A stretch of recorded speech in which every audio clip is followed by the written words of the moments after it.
Hello guys, welcome back to Vaish IAS. Myself मिल्सी। और इस वाले वीडियो में हम पार्ट नंबर 2 पढ़ने जा रहे हैं। क्लास 10th की हिस्ट्री एनसीईआरटी चल रही है गाइस। वर्ल्ड हिस्ट्री है, बोरिंग लगती है, सभी को बकवास लगती है, तो इसलिए हम इसको शॉर्ट क्लिप्स में डिवाइड करें। क्लिप्स तो नहीं है, खैर शॉर्ट वीडियोज़ हैं, ठीक है। तो हमने उसमें डिवाइड करा है, आपको सारा देखना ही पड़ेगा, ठीक है। और मैं बता दूं, अगर आपने क्लास 9th का नहीं देखा है तो प्लीज़ क्लास 9th का देख के आना, अदरवाइज़ ये कुछ भी समझ में नहीं आने वाला है। तो बात करते हैं, कल हमने बात करी थी पिछले वाले वीडियो में the French revolution and the ideas of nation के बारे में। तो मैं आपको बता रही थी कि एट दैट टाइम कितने सारे से मैंने एग्जांपल दिए थे, 2-3, कि फ्रांस में एक कलेक्टिव आइडेंटिटी को लोग ढूंढ रहे थे कि हाँ चलो, हम इस क्लास के नहीं हैं, इस क्लास के नहीं हैं, हम फ्रेंच पीपल हैं, हमारा एक कंट्री है और हम उसी कंट्री के लोग हैं, ठीक है, हम फ्रेंच सिटीजन हैं। उसके लिए ला पैट्री ले सिटोरियन का भी इन लोगों ने आइडिया लेके आए थे। तो ऐसे मैंने कई सारे से एग्जांपल्स दिए थे। अभी आगे बढ़ते हैं। कल हमने ये बताया था कि जो रेवोल्यूशनरी थे उन्होंने ये डिक्लेयर करा था, उन्होंने ये कहा था कि उनका तो ये मिशन ही था, उनका यही मिशन था, जो फ्रेंच नेशन में, जो फ्रेंच स्टेट में जो ये डेपोटिज्म चल रहा है ना, उसको हटाने का, और जो वहाँ के जो लोग हैं उनको उस डेपोटिज्म से रिलीज करवाने का उनका यही एम था, ठीक है। उनको release in the sense liberate करवाने का, रिलीज यहाँ पे सही वर्ड नहीं लगेगा, ठीक है। इन अदर वर्ड्स आप बोलो कि ये लोग बस ये कह रहे थे कि हमारा यही एम था कि हम यूरोप के लोगों को हेल्प करें इन सारे चीज़ों से बाहर निकलने में और एक फ्रेंच नेशन को बिल्डअप करने में हेल्प करें, ओके। अब आगे बढ़ते हैं यहाँ से। जो भी ये चीज़ें हो रही थी फ्रांस में, जितने भी इवेंट हुए थे, लाइक नेशनलिज्म वाली फीलिंग, एक कलेक्टिव आइडेंटिटी को लेकर के चीज़ों को प्रमोट करना, ठीक है, ब्रदरहुड की फीलिंग, फ्रेटर्निटी वाली फीलिंग, लिबर्टी, इक्वालिटी, फ्रेटर्निटी हम लोगों ने फ्रांस से ही लिया है, आपको पता होना चाहिए कि अगर आपने पॉलिटी थोड़ी सी भी पढ़ी है तो भी वो वाला टॉपिक है, छोड़ो। तो जो भी ये इवेंट चल रहे थे फ्रांस में, उस टाइम पे डिफरेंट सिटीज़ में जब ये बात कही कि हाँ फ्रांस में ये सारी चीज़ें हो रही हैं, तो जो वहाँ के जो एजुकेटेड मिडिल क्लास के लोग थे ना, उन्होंने जैकोबिन क्लब को सेटअप करना चालू कर दिया और बहुत ने ज्वाइन भी करा उसको। अब ये जैकोबिन क्लब क्या है क्या नहीं है, ये हमने बताया है आपको क्लास 9th की एनसीईआरटी में, तो मैं इसीलिए कह रही हूँ, अगर वो नहीं देखा है तो उसको भी मत देखो, स्किप कर दो, छोड़ दो, जाओ, ठीक है। देन अगेन, जब इन लोगों ने जैकोबिन क्लब सेटअप करना चालू कर दी, बहुत ने इसको ज्वाइन भी करा, कैंपेन्स भी बने बड़े सारे से, और आप देखोगे जो फ्रेंच आर्मीज़ थी वो डिफरेंट कंट्रीज़ में जाकर के नेशनलिज्म वाली आइडियाज़ को प्रमोट करने लगी। फॉर एग्जांपल हॉलैंड में गए, बेल्जियम में गए, स्विट्ज़रलैंड में गए, और एज वेल एज इटली में भी गए, क्योंकि जब ये रिवोल्यूशनरी वॉर जब छिड़ाना, जब इसका आउटब्रेक वाला जब टाइम आया वॉर का, तो जो फ्रेंच आर्मीज़ थी उन्होंने जो ये नेशनलिज्म का आइडिया है वो अब्रॉड में भी कैरी करना चालू कर दिया था। अच्छा, बात करें अगर नेपोलियन के बारे में, इस मैप पे हम बाद में आएंगे फिर कभी, अभी के लिए अभी मैप को रहने देते हैं, ठीक है। नेपोलियन उस टाइम पे ऐसा नहीं था कि अचानक से आ गया, लोग जानते थे इसको भी कि हाँ कोई है जो एग्जिस्ट करता है। तो बहुत सारा एरिया ना है, एक बहुत ज़्यादा एक वाइड एरिया उस टेरिटरी का नेपोलियन के कंट्रोल के अंडर में था, ठीक है। तो नेपोलियन ने ना, नो डाउट कि इसने डेमोक्रेसी को डिस्ट्रॉय कर दिया था, बट इसने साथ में कुछ मेजर्स भी लिए थे, कुछ रिफॉर्म भी करा था, एडमिनिस्ट्रेटिव रिफॉर्म भी करा था, हम आगे इस बारे में बात करेंगे। सिविल कोड ऑफ 1804 क्या था, इसको यूजुअली इसको नेपोलियनिक कोड भी कहते हैं, ठीक है, क्योंकि ये नेपोलियन को पता था कि वो फ्रांस में डेमोक्रेसी को चलने नहीं देगा। क्या होता है ना कि अगर फॉर एग्जांपल मेरे पास कोई प्रॉब्लम है, ठीक है, कंट्री पे तो मैं नहीं जाऊँगी, मान लो मेरे पास ही कोई प्रॉब्लम है, और आप में से कोई आया मुझे उसने ये मेरे को गारंटी दी कि हाँ ठीक है मेरी प्रॉब्लम सॉल्व हो जाएगी अगर मैं आपकी बात मानूंगी, तो ऑब्वियस सी बात है मेरे पास कोई और ऑप्शन नहीं बचेगा, अगर मेरे पास कोई और ऑप्शन नहीं है तो, ठीक है। वैसे ही वो था, ऑब्वियस सी बात है, मैंने हिटलर के बारे में भी बताई थी, हिटलर ने भी यही किया, इसने भी वही किया, ठीक है। जब जब चीज़ें ख़राब हो रही थी तो ये आराम से एक अच्छे खासे लीडर बन के आएंगे, प्रोमिस कर देंगे लोगों को कि हाँ हम ये करेंगे वो करेंगे, और जब एक टाइम पे आके जब इनके हाथ में हम ही लोग ज़्यादा पावर दे देंगे तो ये लोग डेमोक्रेसी को डिस्ट्रॉय कर देंगे, ठीक है। तो मैं अपना एग्जांपल दे रही थी, और अगर मैं ही उस इंसान को इतनी पावर दे दूँ कि वो मेरे डेली के उठने बैठने पर भी वो ही मतलब रेस्ट्रिक्शंस लगाए, कुछ भी करे, तो वो तो मेरी गलती है ना। अब हम तो नहीं बोलने जाएंगे कि उसकी गलती है, ऑब्वियस सी बात है वो हमारी गलती है, इतनी पावर नहीं देनी चाहिए, बट क्या करें, हमारे पास तो प्रॉब्लम इतनी थी। तो वैसे उस टाइम पे भी कुछ हुआ। तो नेपोलियन को ये पता था कि वो डेमोक्रेसी को डिस्ट्रॉय कर रहा है, बट इसको पता था कि जब लोग हमारे साथ रहेंगे ना तो ही कुछ हो पाएगा, जनता को अपने सपोर्ट में लेना है। तो ये चीज़ें नेपोलियन को अच्छे से पता थी। तो नेपोलियन ने कुछ एडमिनिस्ट्रेटिव रिफॉर्म्स करे, कुछ इसने सिविल कोड ऑफ जो 1804 है इसमें भी इसने कुछ रिफॉर्म करे, ठीक है। क्या रिफॉर्म करे? जब मैं क्लास 9 का एनसीईआरटी करवा रही थी तो मैंने आप लोग को बताया था कि नोबिलिटी, क्लर्जी और क्या था एक जो प्राइस लोग हुआ करते थे, ठीक है, एक तो वो थे, फिर नोबिलिटी थी, उसके बाद में जो हमारे जो कॉमन मैन आते थे वो लाइक बिजनेसमैन वगैरह हो गए, लॉयर्स, एडवोकेट्स वगैरह, जो कोई भी हो गया, ये सब होते थे। तो मैंने आपको बताया था कि जो चर्च के जो धर्म गुरु होते थे, पोप जिसको कहा जाता था POPE, पोप, ठीक है, तो उनके हाथ में सारे पावर्स होते थे, राइट। तो अब अगर उनका कोई बेटा होगा तो वो ये नहीं देखेंगे कि उनका बेटा उस लायक है कि नहीं, पढ़ा लिखा है कि नहीं, पढ़ा लिखा है कि अनपढ़ है, कुछ भी है, नहीं, जस्ट बिकॉज कि वो पोप का बेटा है तो उसको वो सारी पावर्स दी जाएंगी हेरिडिटरी बेसिस पे, ठीक है, और बर्थ की बेसिस पे। कुछ प्रिविलेजेस मिलते थे इन लोगों को, ठीक है। अगर आपने नोबिलिटी क्लास में जन्म लिया है तो आपको तभी भी आपको प्रिविलेजेस मिलेंगे, ऐसा नहीं था कि पोप में ही बस होता था, चर्च में ही होता था, नहीं, सारे क्लास में ये होता था, ठीक है। और कुछ कुछ कंसेशन दिए जाते थे इन लोगों को। उसके बाद में जो ये बर्थ के बेसिस पे प्रिविलेजेस बांटने का जो ये उस टाइम पे प्रचलन चालू हुआ था, अभी इसने ये बंद करवा दिया नेपोलियन ने। इसने बोला नहीं, हमारे राज में ऐसा कुछ नहीं चलेगा, और इसने ये लेके आया इक्वालिटी बिफोर लॉ, मतलब सारे लोग लॉ के आगे इक्वल हैं। और इसने जो राइट टू प्रॉपर्टी है ना, इसने उसको सिक्योर कर दिया। ये जो कोड है, इसने जिस जिस एरिया को कॉन्कर करा था, जो भी एरिया था जितने भी फ्रेंच कंट्रोल में, उन सब के सारे एरिया में लागू करा इसने ये अपना Napoleonic code. Then again Dutch republic में, स्विट्ज़रलैंड में, इटली में, जर्मनी में नेपोलियन ने अपने एडमिनिस्ट्रेटिव डिवीजन को सिंप्लीफाई करा। वहाँ पे इसने फ्यूडल सिस्टम को अबॉलिश करा, यहाँ पे भी अबॉलिश करा, यहाँ पे फ्रांस में भी। और उसके बाद में सर्वटर्म से पीजेंट्स को रिलीज़ करवाया।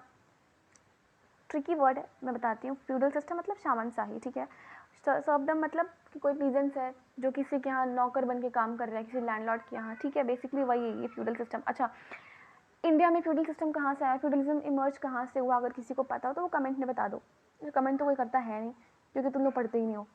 एनीवे, जोक्स अपार्ट, तो भाई, तभी मैंने क्लास 6 की एनसीईआरटी में बता रखा है इंडिया में फ्यूडलिज्म कहाँ से आया, क्यों आया। जो जिसने देखा होगा उसको पता होगा, नहीं देखा होगा तो वो जाके वीडियो देख के आओ, ओके। सो बात करते हैं अभी फ्यूडल सिस्टम के बारे में और पीजेंट्स फ्रॉम सर्वटर्म के बारे में। देखो, मान लो कोई लैंडलॉर्ड है, ठीक है, तो उसके यहाँ पे पीजेंट्स काम कर रहे हैं। मतलब मान लो किसी किसान ने उससे उधार पैसे लिए खेती वेती करने को, तो वो जो लैंडलॉर्ड होता था ना, वो उसको पैसे तो देता था, बट वो इंटरेस्ट लगा के देता था, ओके, इंटरेस्ट लगा के देता था। उसके बाद में जब उससे वो पैसे रिटर्न लेता था तो वो इंटरेस्ट के साथ ही लेगा, ऑब्वियसली बात है। अगर मैं किसी को पैसे उधार दूंगी, इंटरेस्ट पे दूंगी, तो मेरे को वो अपना इंटरेस्ट भी तो चाहिए होगा ना। अब वो इंटरेस्ट इतना ज़्यादा लगाता था कि लोग जो किसान थे उसको पे करने में बहुत दिक्कत होती थी। किसान के पास खुद को खाने को नहीं बचा था, वो इंटरेस्ट कहाँ से देगा तुमको यार। तो फिर उसके बाद में जो ये किसान होता था, या तो जाके उसके वहाँ पे काम करता था, और अगर किसान के पास पैसा नहीं है तो उसको अपनी ज़मीन उसको देनी पड़ती थी, लैंडलॉर्ड को, ठीक है। ज़मीन देने के बाद भी आप उसके वहाँ पे जाके उसकी गुलामी करो, ठीक है। तो उसको बोलते थे फ्यूडल सिस्टम एंड पीजेंट्स सर्वटर्म। तो इसको उसने बैन करवा दिया। इससे जितने भी पीजेंट्स थे उनको आज़ाद करवाया। टाउन्स में भी जो गिल्ड पे जो रिस्ट्रिक्शंस लगे थे वो रिमूव हो गए। जो ट्रांसपोर्ट, जो कम्युनिकेशन सिस्टम थे उसको भी इम्प्रूव करवा दिया। अब इतना करवाने के बाद अगर किसी सोसाइटी में, सोसाइटी छोड़ो, अगर हमारी कंट्री में मान लो एक टाइम पीरियड आ गया जब हमारे पास कोई भी ना इक्वालिटी है, ना राइट है, ना कुछ है किसी चीज़ का, कुछ भी, ना फ्रीडम है, कुछ भी नहीं है। अगर कोई बंदा आके हम लोगों को बोलता है कि नहीं, आप हमें वोट देना, हम आपको ये सब दिलवाएंगे, ऑब्वियसली बात है सब लोग उसी को वोट देंगे। या फिर वो पहले भी दे रहा है तो लोग खुश हो जाएंगे, उसी के तरफ अट्रैक्ट होंगे, कैरिज्मा बन जाएगा उसको लेकर के हम लोगों के मन में। तो जितने उस टाइम पे यही हुआ, उस टाइम पे भी लोगों को लगा कि अरे वाह, हमें तो कुछ मिलता था नहीं, ये नेपोलियन आया है, अब हमें ये नए नए फ्रीडम दे रहा है, और हम ये जो नए फ्रीडम हमें मिले हैं ना, हम उसको एंजॉय करेंगे। बट हाउएवर, जितने भी इसने एरिया कॉन्कर करा था नेपोलियन ने, ठीक है, तो वहाँ पे ज़रूरी नहीं है कि बस फ्रांस के ही लोग हो, बस फ्रेंच पीपल हो, ज़रूरी नहीं है। वहाँ पे बहुत सारे अदर भी रेस के, कम्युनिटी के, कंट्रीज़ के लोग रहते थे। तो चलो कोई बात नहीं है, सब लोग मिक्स होकर रहते थे, कोई दिक्कत नहीं है। इनिशियली मतलब स्टार्टिंग में क्या हुआ, बहुत सारी जगह पे, जैसे कि हॉलैंड हो गया, स्विट्ज़रलैंड हो गया, ब्रुसेल्स हो गया, मेन्स, मिलान, वॉर्सा, जितने भी ये कंट्रीज़ हैं, ठीक है, जितने भी ये सिटीज़ हैं, ठीक है, कंट्रीज एंड सिटीज़ जितने भी हैं, वहाँ पे ना फ्रेंच आर्मी जितने भी गए थे उनको बहुत अच्छे से वेलकम करा गया। उनको ये देखा गया कि अरे ये तो लिबर्टी हमें दिलाएंगे, हमें ये फ्रीडम दिलाएंगे, तो वहाँ पर उनको बहुत अच्छे से वेलकम करा गया। बट ये जो उनकी जो ये इनिशियल हैप्पीनेस थी ना, एक्सट्रीम पॉइंट पे जो पहुँच चुकी थी, वो बहुत जल्दी ना हॉस्टिलिटी में कन्वर्ट हो गई। क्यों? क्योंकि उस टाइम तक नेपोलियन को ये पता चल गया था कि उसने जो नए नए एडमिनिस्ट्रेटिव अरेंजमेंट करे हैं वो पॉलिटिकल फ्रीडम के साथ में नहीं जा सकते हैं। क्योंकि नेपोलियन को खुद को भी तो देखना था, वहाँ पे कुछ ऐसी प्रॉब्लम इमर्ज हुई जिसकी वजह से टैक्स इसने बढ़ा दिए, ठीक है, लोगों पे भी टैक्स लगा दिए, बहुत सारी चीज़ों पे सेंसरशिप लगा दिया कि अब बुक्स में भी वही पब्लिश होगा जो मैं चाहूँगा, हमारे अगेंस्ट में कुछ नहीं, टीवी पे भी वही दिखाया जाएगा, ठीक है। उसके बाद में आप देखो फ्रेंच आर्मीज़ को डिप्लॉय कर दिया बहुत जगह पे कि कोई भी उसके अगेंस्ट बोलेगा तो उसको पनिश करा जाएगा।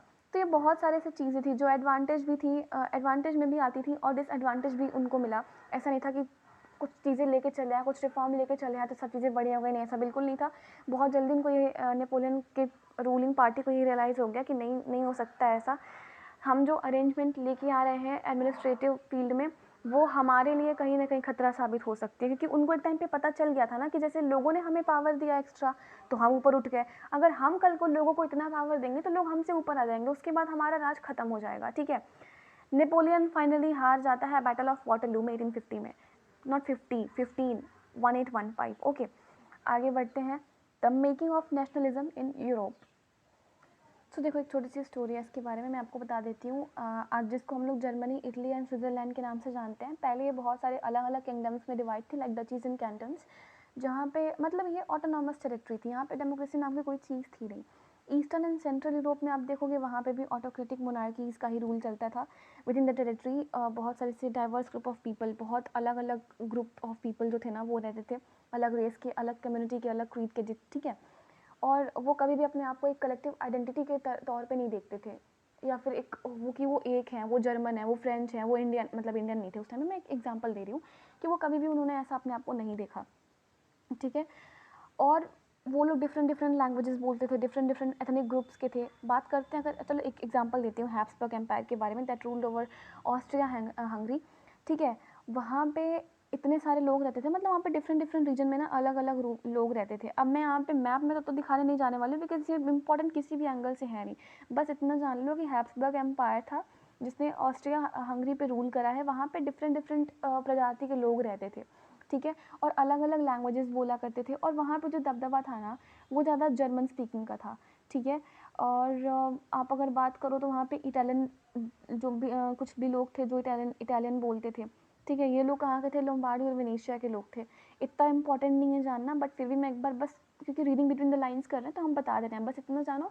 हैब्सबर्ग एम्पायर था, वहाँ पे डिफरेंट डिफरेंट एथनिक ग्रुप्स के लोग रहते थे। देन अगेन उन लोगों में कोई भी मतलब ऐसा कोई होता ना कि कॉमन आइडेंटिटी या फिर कलेक्टिव आइडेंटिटी नहीं थी, ठीक है, या फिर कोई कॉमन कल्चर नहीं था। बस अपने में वो लोग मस्त रहते थे, लोग खाते पीते थे लोग, और अपने से मतलब रखते थे, ठीक है, कि हम ये हैं, हम ये हैं। किसी ने ये नहीं कहा कि हम ऑस्ट्रियन हैं या फिर हम जर्मनी के हैं, ठीक है, या फिर हम जर्मन है, वॉट जो भी है। तो वहाँ पे बहुत सारे से लोग ऐसे रहते थे जो कि अलग अलग भाषाएं बोलते थे, जिसमें से जो सबसे प्रीडोमिनेंट था वो कौन था? जर्मन के लोग थे, मतलब जो जर्मन बोलते थे वो लोग वहाँ पे ज़्यादा रहते थे। इटालियन स्पीकिंग प्रोविंसेस भी थी वहाँ पे। हंगरी में आप देखोगे कि आधे से ज़्यादा पॉपुलेशन ना मग्यार बोलती थी, काइंड ऑफ लैंग्वेज वहाँ पे बोला जाता होगा। और जितनी बची कुची जो पॉपुलेशन थी वो अपना रीजनल लैंग्वेज बोलते हैं, उनको जो भी आता है वो बोलते हैं लोग, ठीक है। गलीशिया नाम का एक जगह है, वहाँ पे वहाँ के लोग पॉलिश बोलते हैं। पॉलिश मीन्स जो पोलैंड में बोला जाता है भाषा ना वो, ठीक है। तो मतलब देख रहे हो, एक मतलब एम्पायर में इतने सारे एथनिक ग्रुप्स हैं कि वो लोग अलग अलग भाषा बोलते हैं। अब अलग अलग भाषा बोलेंगे तो उनको तो कोई बताने नहीं आएगा ना कि हाँ आप ये बोलो, आप ये बोलो। ऑब्वियस सी बात है, वो लोग अलग अलग जगह से आए होंगे, ठीक है, क्योंकि अगर वो एक जगह से होते तो फिर वो एक ही भाषा बोलते हैं ना। प्रॉब्लम ये थी उसके। मतलब देखो मैंने गलीशिया के बारे में बताया, अगर आप इन 3 डोमिनेंट ग्रुप्स को अवॉइड करके देखो, मतलब इनके अवॉइड तो मत करना, बट हाँ इनके अलावा भी वहाँ पे बहुत सारी सी ऐसी भी ग्रुप थी जो कि ईस्ट वेस्ट नॉर्थ साउथ हर जगह पे डिवाइडेड थी, जो कि अलग अलग अपनी भाषाएं बोलती थी। और इस बीच में ऐसे तौर पे कोई भी पॉलिटिकल यूनिटी नहीं आ सकती है। तो क्वेश्चन ये होता है कि नेशनलिज्म का जो आइडिया है वो कहाँ से इमर्ज हुआ, ठीक है। यहाँ से स्टार्ट करते हैं, the aristocracy and the new middle class. देखो सोशली एंड पॉलिटिकली क्या हुआ ना, जो लैंडेड एरिस्टोक्रेसी थी वो एक डोमिनेंट क्लास हुआ करती थी। डोमिनेंट क्लास मतलब एरिस्टोक्रेसी मतलब, रुको आपको मैं समझाती हूँ।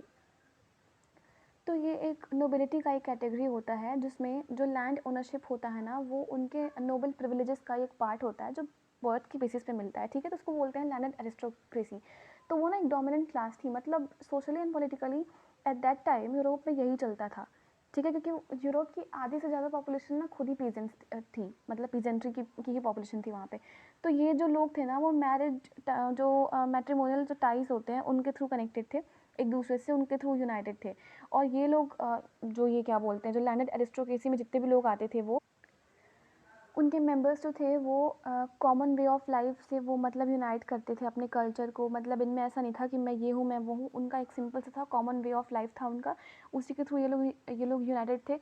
और जितने भी इस कम्युनिटी के लोग रहते थे उन्होंने ना आपस में मैट्रिमोनियल टाइज कर ली थी, ठीक है। मतलब इसके घर की बेटी उसके घर पे शादी कर दो, उसके घर का बेटा इसके घर पे शादी कर दो। इन लोगों ने ये करा था। ये लोग फ्रेंच बोलते थे, मतलब मेजोरिटी जो थी ना वो यहाँ पे वो फ्रेंच ही बोलती थी। इन लोगों ने ई स्टेट्स को अपने कंट्री साइड मीन्स गाँव में और शहरों में भी इन लोग के बड़े बड़े बहुत ही ज़्यादा बड़े बड़े घर हुआ करते थे। ऑब्वियस सी बात है, लैंडेड एरिस्टोक्रेसी मतलब जब प्रिविलेजेस मिल ही रहे हैं इतना तो आप लैंड ओनर ही समझ लो। तो इनके बहुत बड़े बड़े घर वगैरह हुआ करते थे, ठीक है। गाँव में भी हुआ करते थे, शहर में भी हुआ करते थे। जो मेजॉरिटी थी ना इस पॉपुलेशन की, वो पीजेंट्री के थ्रू मिलके बनी थी। मैंने बताया था कि उस टाइम पे जो इसी पॉपुलेशन की नहीं, पूरे यूरोप में आधी से ज़्यादा जनता ना किसानों से ही बनी थी एट दैट टाइम। और पता नहीं क्या आके हम लोग को सिखा के चले गए, ठीक है। मतलब खुद के एरिया में देखो किसान की कोई बुराई नहीं कर रहा है, ना ही उन्हें कोई क्रिटिसाइज़ कर रहा है, इतनी किसी की औकात नहीं है। बट फिर भी वो लोग आए हमें, अंग्रेज हमें आए सिखाने मॉडर्न मीन्स ऑफ टेक्निक्स, पता नहीं क्या क्या। और खुद भी तो ये लोग बैकवर्ड ही थे। नो, मैं फार्मर को कुछ नहीं कह रही हूँ, फार्मर मतलब बैकवर्ड नहीं होता है, मतलब सोचो इनके कंट्री में खुद ही क्या क्या हो रहा था और ये हमारे पे राज करने आए थे। एनीवे वो एक अलग टॉपिक है। उनको हम लोग क्रिटिसाइज़ करेंगे जब इंडियन हिस्ट्री पढ़ेंगे तब, ठीक है, अच्छे से करेंगे। उसके बाद में जो मेजॉरिटी ऑफ पॉपुलेशन थी ना वहाँ पे पीजेंट्री की बनी हुई थी। आप वेस्ट में देखोगे जो बल्क ऑफ लैंड था, बहुत ज़्यादा लैंड था, वो टेनेंट्स के द्वारा कल्टीवेट किया जाता था। और जो छोटे छोटे जो स्मॉल ओनर्स हुआ करते थे ना उनके द्वारा कल्टीवेट किया जाता था। क्या मतलब है, एक बड़ा सा लैंड ओनर होगा, उसके अंडर में बहुत सारे से किसान होंगे, ठीक है। अगर किसान नहीं होंगे तो बीच में एक मिडिल मैन होगा जो जिसके अंडर में छोटी मोटी ज़मीन होगी, ठीक है। ये लोग उसको हायर करेंगे, उसको बोलेंगे कि तुम हमारे इस बड़ी ज़मीन पे खेती करवाओ, तो ये जाएगा उस किसान को हायर करने की, ठीक है। बदले में हम तुम्हें इतना ये देंगे, मतलब जो कुछ भी इनसे होता था लाइक पैसा कैश कुछ भी, या फिर प्रोटेक्शन किसी चीज़ के अगेंस्ट में, ठीक है। तो बदले में यही देंगे और उसके बदले में इनको उस एरिया पे खेती करनी होती थी। और मिलता तो कुछ था है नहीं, क्योंकि जो पैसे मिलते थे वो तो स्मॉल ओनर्स को मिलते थे। और जो इनके नीचे जो टेनेंट्स या फिर जो पीजेंट्स होते थे उनको तो ये लोग बहुत कम देंगे ना, उनको क्यों ये लोग ज़्यादा देंगे। वाइल जो ईस्टर्न वाला एरिया है और जो सेंट्रल यूरोप वाला जो एरिया है, मतलब वो पूरा वाला जितना भी इस एरिया में जितनी भी पॉपुलेशन है, उसका जो पैटर्न था ना लैंड होल्डिंग का, वो वहाँ पे सर्फ होते थे, मतलब वहाँ पे गुलाम होते थे बेसिकली। मैंने बताया ना लैंड ओनर्स, अभी सर्फडम के बारे में मैंने अभी आप लोग को थोड़ी देर पहले बताया। तो ईस्ट एंड वेस्ट ब्लॉक में ये चल रहा था। तो फिर जो वेस्टर्न वाला जो एरिया था और जो बहुत ही ज़्यादा कुछ एक लिमिट से ज़्यादा पार्ट था सेंट्रल यूरोप का, वहाँ पे जब इंडस्ट्रियल प्रोडक्शन हुआ तो वहाँ पे जो ट्रेड है वो बढ़ा। जब ट्रेड बढ़ा तो टाउन्स में भी कुछ अच्छी खासी अर्बनाइजेशन टाइप्स की आई, ठीक है। उसके बाद में जब नए नए कॉमर्शियल क्लासेस भी वहाँ पे आएंगे, ऑब्वियस सी बात है, अगर किसी हमारा ही एरिया है अभी, यहाँ पे पैसे हैं सब कुछ है, इंडस्ट्रियल प्रोडक्शन हो रहा है, तो यहाँ पे लोग जॉब लेने के लिए आएंगे, ठीक है। जॉब की वजह से और बहुत सारे लोग ट्रेड भी करने आएंगे, तो इस वजह से ट्रेड बढ़ेगा, लोगों में एम्प्लॉयमेंट बढ़ेगी। जब ट्रेड वगैरह बढ़ेगा तो ऑब्वियस सी बात है इस एरिया में बहुत ज़्यादा पॉपुलेशन नहीं हो जाएगी कि हाँ यहाँ पे जॉब मिल रहा है हमें यहाँ जाना चाहिए। हालत तो पहले से ऐसे ही ख़राब हो रखी है इन लोगों की, ठीक है। तो जहाँ पे इन लोगों को जॉब मिलता था वो लोग वहाँ पे जाते थे एंड ट्रेड वगैरह भी बढ़ रहा था, तो ऑब्वियस सी बात है अर्बनाइजेशन आएगा ही आएगा, टाउन्स में भी डेवलपमेंट हुई और नए नए कॉमर्शियल क्लासेस इमर्ज होने लगे जिनका जो एग्जिस्टेंस था वो मार्केट के प्रोडक्शन पे बेस्ड था। मतलब अगर एक जगह पे मार्केट अच्छा फ्लरिश कर रहा है तो वो लोग उसी जगह पे जाएंगे, अदरवाइज नहीं, वो लोग उस जगह पे नहीं जाएंगे। बात करूँ अगर इंडस्ट्रियलाइजेशन के बारे में, तो ये इंग्लैंड में तो ये second half of the 18th century में स्टार्ट हो गया था, लेकिन जो फ्रांस और जो जर्मनी का जो पार्ट्स है, मतलब जो जर्मनी के कुछ स्टेट्स हैं वहाँ पे, ये 19th सेंचुरी में आया है, ओके। और जैसे ही इंडस्ट्रियलाइजेशन यहाँ पे आया उसके बाद में नए नए सोशल ग्रुप्स भी बनने लगे, कुछ वर्किंग क्लास पॉपुलेशन भी बनने लगी। अगेन जो मिडिल क्लास का इसमें बहुत बड़ा सा रोल रहा है, ये एक अलग से चैप्टर में दिया है, इंडस्ट्रियलाइजेशन के चैप्टर में जब हम लोग करेंगे वहाँ पे मैं बहुत ही उसको इलाबोरेट तरीके से पढ़ाऊँगी। ये तो हमने क्लास 9 में पढ़ रखा है ना, उसको बस यहाँ पर थोड़ा सा और एक्सपेंड करके दे दिया है, ठीक है। तो बहुत सारे से छोटे ग्रुप्स भी बने, सोशल ग्रुप्स बने, वर्किंग क्लास पॉपुलेशन भी बढ़ी। मिडिल क्लास का इसमें क्या रोल था, वो भी बहुत ज़्यादा अहम रोल था, हम इसको देखेंगे बाद में। बिजनेसमैन, प्रोफेशनल्स जितने भी ये थे ना, छोटे छोटे जो ग्रुप्स बन रहे थे वो सब के सब इमर्ज हो रहे थे। सेंट्रल और ईस्टर्न यूरोप की अगर बात करें ना, तो यहाँ पे कुछ ग्रुप्स थे जो छोटे थे, अभी लेट 19th सेंचुरी में आते आते अभी तक ग्रुप्स तो बनने लगे थे, बट उतने उस लेवल पे नहीं बनने लगे थे कि ये लोग जाके कोई रिवॉल्ट वगैरह कर दे, बट हाँ यहाँ पे भी ग्रुप्स बनने लगे थे। ये अगर हम लोग बात करें ना कि नेशनल यूनिटी को, मतलब हम लोगों में, नॉट हम लोगों में, उधर के यूरोप के लोगों में जो ये आइडिया है ना नेशनल यूनिटी का, इसको स्प्रेड करने का काम किसने किया है, और जो ऑटोक्रेटिक प्रिविलेजेस मिलती थी उसको एबॉलिश करने का वर्क किसने किया है। तो ऑब्वियस सी बात है, जो एडुकेटेड, जो लिबरल मिडिल क्लास के जो लोग थे ना, उन्होंने ही करा। अगर वो ना होते तो मतलब ये तो नहीं कहा जा सकता है ना कि कुछ होता ही नहीं, बट हाँ इन सबको एबॉलिश करने में और बाकी जो ये लोगों में एक नेशनल यूनिटी लेकर के आने में, जो ये मिडिल मैन थे, मिडिल क्लास के जो लोग थे, उनका बहुत ही ज़्यादा इंपॉर्टेंट रोल रहा है। फॉर एग्जांपल हमारे इंडिया में भी तो अगर आप नेशनलिज्म की बात करो तो वो हमारे मिडिल क्लास के लोग ही थे, ठीक है, जिनकी वजह से ये पॉसिबल हुआ। अब हम लोग ये तो नहीं कह सकते ना कि अगर वो नहीं होते तो कुछ होता ही नहीं, ऑब्वियसली बात है तभी भी कुछ ना कुछ होता, बट यहाँ पे जो मेन क्रेडिट है वो हम उन्हीं को देते हैं। तो वैसे यहाँ पे भी हुआ, ठीक है। उस टाइम तक इन लोगों को ये रियलाइज़ हुआ कि हाँ हम लोग हैं जो कुछ कर सकते हैं, हम लोग पढ़े लिखे भी तो हैं। तो इन लोगों ने बहुत सारी सी चीज़ें, मेजर्स अपनाए, और इन लोगों की वजह से आप बाद में देखोगे जो ये प्रिविलेजेस देना हुआ, मेनली यहाँ पे इंडस्ट्रियलाइजेशन का भी ग्रोथ हुआ, तो उस वजह से जो ये प्रिविलेजेस जो बेस्ड ऑन बर्थ थे वो यहाँ पे फाइनली ख़त्म हो गया। वैसे इसको नेपोलियन ने ख़त्म कर रखा था, बट बाद में नेपोलियन खुद ही एक ऑटोक्रेटिक मोनार्क बन गया था, आया था डेमोक्रेसी लेकर के आने, पता नहीं क्या ही करा। ठीक है, तो अभी के लिए इस वीडियो में इतना ही रहने देते हैं, कल हम लोग पढ़ेंगे what did liberal nationalism stand for. हम देखेंगे ये लिबरलिज्म वाली जो थ्योरी होती है, थ्योरी तो नहीं, खैर यहाँ पे टर्मिनोलॉजी दे रखी है, अलग अलग वे में इसका अलग अलग मतलब होता है, कल हम लोग ये देखेंगे।